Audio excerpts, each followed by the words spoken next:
ሰላም ፍትዋትን ክብራንን ኣብ መላእ ዓለም ትርከቡ ናይ ቻናሌ ቤተሰብ ከመይ ትኾኑ? ኩሉ ሰላም እግዚአብሔር ይመስገን። ብወገነይ ሰላም እየ። ንስኻትኩም እውን በብዘለኹምዎ ሰላምኩም ይብዛሕለይ። ደቂ ዓበይቲ ወይ ማዕረይ እንኳዕ ድማ ናብ ቻናለይ ብሰላም መጻኹም። ናይ ሎማዓንቲ ቪድዮ ዝኸውን ከዓ ዋጋ ወርቂ ወሲኹ ዶ ቀኒሱ ንዝብል ሓቢርና ክርኢና እስካዕ ቪድዮ ፍጻመ ክትከታተሉ ብኣኽብሮት ይዕድም።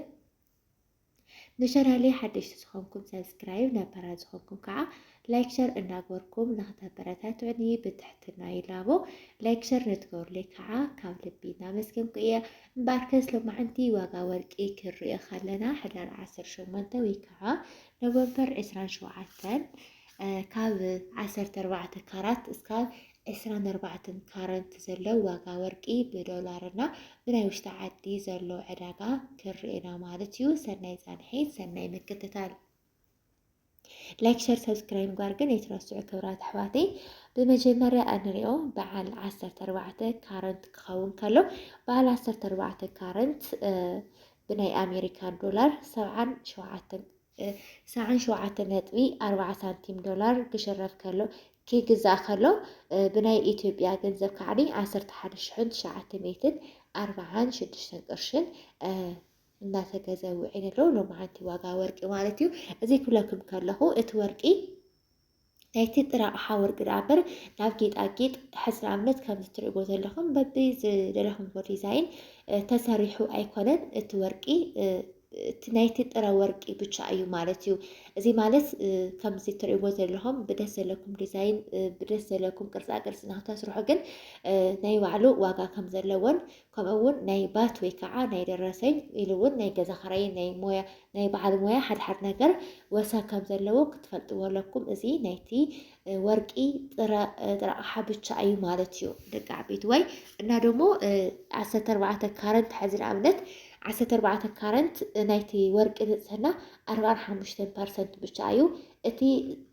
እቲ 55% ግን ካሊእ ብረታ ብረት ሓዊሶም ዝሰርሕዎ እዩ ማለት እዩ። ስለዚ ብኸምዚ ኢኹም ክትፈልጥዎ ዘለኩም።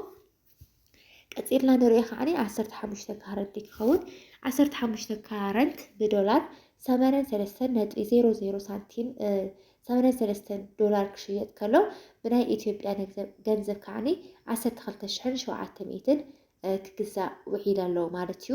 ሎማዓንቲ ዕለት ካብኡ 16 ካረንት ኢና ክርኢ 16 ካረንት ብዶላር ማለት እዩ 88.55 ሳንቲም 88.55 ዶላር ክሽየጥ ከሎ ብናይ ኢትዮጵያ ገንዘብ ከዓኒ 13,600 እዩ ክሽየጥ ውዒሉ ዘሎ ማለት እዩ። ክብራት ኣሕዋተይ ቀፂልና እንሪኦ ከዓኒ 17 ካረንት ክኸውን ከሎ 17 ካረንት ብናይ ኣሜሪካን ዶላር 94 ዶላር ክሽየጥ ከሎ ብናይ ኢትዮጵያ ገንዘብ ከዓኒ 14,400 ብቻ ክገዝእዎ ውዒሎም ኣለዉ። ናይታ ወርቂ ብቻ ዋጋ ማለት እዩ።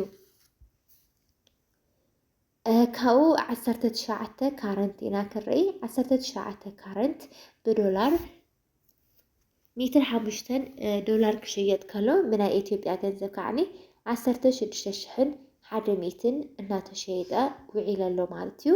ወርቂ ብዙሕ ወሰኽ ኣየርእየና ንሓቂ ምዝራብ ግን ናይ 20-30 ቅርሺ ዝኸውን ልዩነት ግን እኒሄዎ እዩ። ብዙሕ እኳ ዝተጋነነ ተዘይኮነ ማለት እዩ። ካብኡ ከዓኒ 20 ካረንት ኢና ክርኢ 20 ካረንት ብዶላር ክግመት ከሎ 110 ዶላር ናይ ኣሜሪካን ዶላር ክሽየጥ ከሎ ብናይ ኢትዮጵያ ገንዘብ ከዓኒ 17,000 ብቻ ክሽየጥ ውዒል ኣሎ። ናይታ ወርቂ ጥረ ኣቕሓ ብቻ ማለት እዩ። ካብኡ 23 ካረንት ኢና ክርኢ 23 ካረንት ብናይ ኣሜሪካን ዶላር ክግመት ከሎ 127 127.20 سنتيم كشيت كله بناي أمريكا دولار بناي إثيوبيا جنزة كعني 19,500 يو كشيت وعيل زلو بلو مع التعلات مالتيو كبرات حواتي كأسئلة أنا ريو ناي 24 كارنت يكون 24 كارنت مالت ناي مجرشة نزه ورقي 9.9%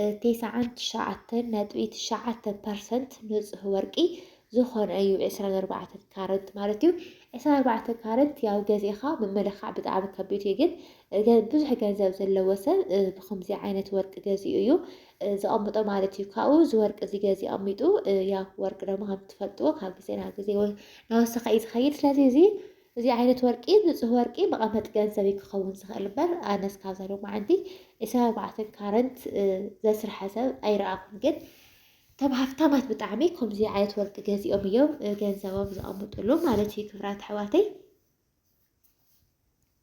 ስለዚህ 24 ካረንት ዋጋ ክርኢ ከላ ብናይ ኣሜሪካን ዶላር 132 ዶላርን 80 ሳንቲምን ክሽየጥ ከሎ ብናይ ኢትዮጵያ ገንዘብ ከዓኒ 20,400 ብቻ ክሽየጥ ውዒል ኣሎ ማለት እዩ ደቂ ዓበይቲ ወይ ማዕረይ ወርቂ ያው ሕዚ ብጣዕሚ ቆንጆ እዩ እኒሆ ብጣዕሚ ዝንሃረ እውን ኣይኮነን ዝቐነሰ እውን ኣይኮነን ግን ዝተረጋግዐ ዋጋ እዩ እኒሆ ማለት ኢና ስኻትኩም ከ ዝገዛእኹም ተልኢኹም ብኽንደይ ገዚእኹም እዚ ኣብ ኢትዮጵያ ዘሎ ዋጋ እዩ ብዶላር ኮነ ብናይ ኢትዮጵያ ገንዘብ ኩሉ ኣብ ኢትዮጵያ ዘሎ ዕዳጋ ብናይ ኢትዮጵያ ብሄራዊ ባንኪ ዘውፅኦ ዋጋ ወርቂ እዩ ማለት እዩ እዚ ማለት ኣብ ሕድሕድ ሱቋት ካብ ቦታ ናብ ቦታ ስለ ዝፈላለየ ከምቲ ዘልክኹም ናይ ቫት ወይ ከዓ ደረሰኝ ኢሉ እውን ናይ ገዛ ቅርፂ መውፅኢ በዓል ሞያ ገዛ ኸራይ ተተሚኑ ወሰኽ ኣለዎ እዩ እዚ ግን ብናይ ኢትዮጵያ ብሄራዊ ባንኪ ዝወፀ ዋጋ ወርቂ እዩ ማለት እዩ ደቂ ዓበይቲ ወይ